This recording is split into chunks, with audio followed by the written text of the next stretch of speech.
দেখো, ইতিমধ্যে দক্ষিণ 24 পরগনা জেলার গোবর্ধনপুর কোস্টাল থানার সীতারামপুর ঘাট এখানে আসার একটাই কারণ, অভিশপ্ত মা কালী যে ট্রলি রয়েছে, জয় মা কালী ট্রলি, সেই ট্রলিটিকে আনা হয়েছে। কিন্তু এই সেই জয় মা কালী ট্রলি যেটা গত প্রায় 9 দিন আগে দীঘার শঙ্করপুর এলাকা থেকে নিখোঁজ হয়ে গেছিল 15 জন মৎস্যজীবী সহ।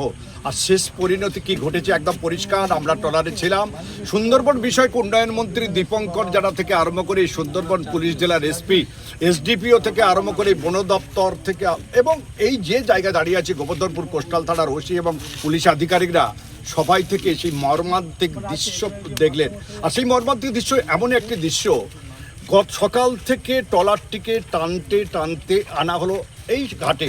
সেখান থেকে কিন্তু আস্তে আস্তে 1, 2, 3 করতে করতে প্রায় 9টি মৎস্যজীবীর মৃতদেহ ইতিমধ্যে বেরিয়েছে। কিন্তু 15 জন ছিল, আর বাকিরা কোথায়? লঞ্চে ছিল 15 জন। তোমার কত? আমার গ্রাম থেকে ছিল 2 জন। আপনার কে ছিল? আমার পিতা বাবা ছিল। কি নাম? সুকুমার বর্মা। মর্মান্তিক ঘটনা একটা।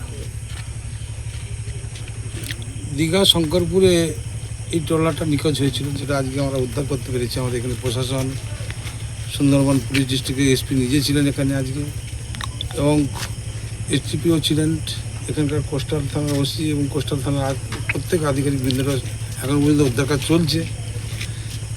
আমি যখন খবর পেলাম তখন সন্ধ্যে 7টার সময়, তখন আমি ডায়মন্ড হারবারের ওপাশে বজবজের কাছেই ছিলাম। খবর পেয়ে আমার সিএমকে জানালাম, মুখ্যমন্ত্রী জানিয়ে বললাম যে এই অবস্থা। আমাকে উনি নির্দেশ দিলেন যে ওখানে উপস্থিত হব। সেই জন্য আমি চলে এলাম। এখানে বিডিও সাহেবের লঞ্চ ছিল, আমি চলে এলাম।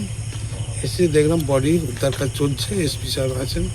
এখনো তল্লাশি চলছে। সুন্দরবন উন্নয়ন বিষয়ক মন্ত্রী বলছেন, আশ্চর্যের বিষয়, সন্ধ্যা থেকে সুন্দরবন বিষয়ক উন্নয়ন মন্ত্রী দীপঙ্কর জানা নিজে দাঁড়িয়ে থেকে সেই ট্রলারে থেকে মৃতদেহগুলো তুললেন এবং তাদের যারা সব এসেছে বাড়ির পরিবার, তাদের সমবেদনা জানালেন। দক্ষিণ 24 পরগনা গোপাল শীলের রিপোর্ট, কেটিভি বাংলা।